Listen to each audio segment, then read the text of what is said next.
que eu sou uma pessoa extremamente interessada na vida social, na vida urbana, nos processos coletivos que geram adesão, que geram conquista, que geram igualdade. E isso muito vinculado a uma formação profissional e a talvez uma grande paixão mesmo na vida, que é a questão dos processos de constituição da cidade, dos processos de transformação da cidade. Minha formação em termos universitários é um curso de arquitetura e urbanismo, que depois eu continuei trabalhando basicamente no âmbito acadêmico, na universidade, enfim, fazendo a formação tradicional de pós-graduação, e hoje cada vez mais vinculada tanto ao ensino da graduação e da pós-graduação, quanto à pesquisa, orientação, atividades de extensão, etc. Considerando a área de onde eu venho, que é a área de arquitetura, urbanismo, etc., me parece que ainda é uma área muito pouco incentivada, né, nas políticas culturais que vêm sendo desenvolvidas na Bahia.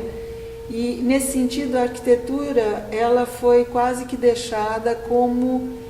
uma esfera que ela é ou do patrimônio, e, portanto, a gente vai guardar a arquitetura que foi produzida nos séculos anteriores e que são importantes, ou mesmo no século XX, e como ela está presente no nosso cotidiano o tempo todo, informando possibilidades de problematização do mundo, de relação com a tecnologia, de criação de relações entre as pessoas, etc., me parece que esse é um aspecto extremamente importante, né, para ser problematizado também no âmbito das políticas culturais. As políticas públicas voltadas para o espaço urbano na Bahia hoje são extremamente complicadas nas várias esferas de concepção das políticas públicas. E particularmente na Bahia, particularmente em Salvador, me parece que essa relação com a cidade, a maneira como o desenvolvimento chega na cidade, se caracteriza por um vandalismo, por um nível de agressão quase que sem precedentes. Falta delicadeza por parte do poder público, falta capacidade de concepção de projetos mais elaborados, mais consistentes, que tenham mais urbanidade, digamos assim, na sua base. A cultura, essa que emerge, essa que toma as ruas, essa que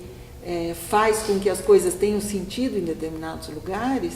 elas dependem essencialmente do espaço público. Não é à toa que, se a gente for olhar diversas tradições, né, de expressão cultural, ela tem uma vinculação muito grande com a rua, ou quando ela se retira da rua, com espaços, no mínimo, coletivos. Então, eu acho que as cidades, quanto mais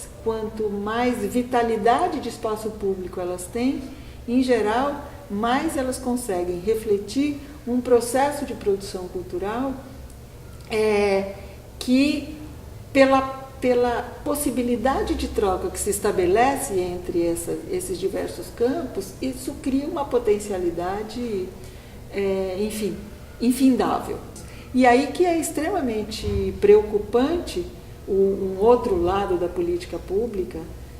que vem sendo feita com relação às cidades, que é de privilegiar cada vez mais o privado. Você tem um processo de criação da cidade hoje, apoiado pelo poder público, liberado pelo poder público, que eu diria que é anti-urbano em princípio. Pensar as transformações da Copa significaria pensar positivamente num processo onde um conjunto de investimentos pudessem ser desenvolvidos na cidade de forma a dar à cidade equipamentos, serviços dos quais ela não dispõe atualmente. No entanto, o que vem acontecendo enquanto ação desses grandes eventos esportivos em geral, é uma ação também deletéria, uma ação também violenta sobre as cidades, fazendo com que essas cidades muito pouco tenham em retorno daqueles investimentos que são feitos.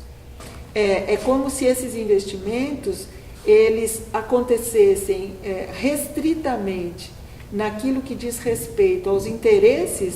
econômicos que estão por trás desses investimentos, mas se constitui um grande blefe de discurso, na medida em que esse discurso ele não consegue, de fato, ser acompanhado pela efetivação desses investimentos. Mas me chama a atenção também que, nesses espaços todos,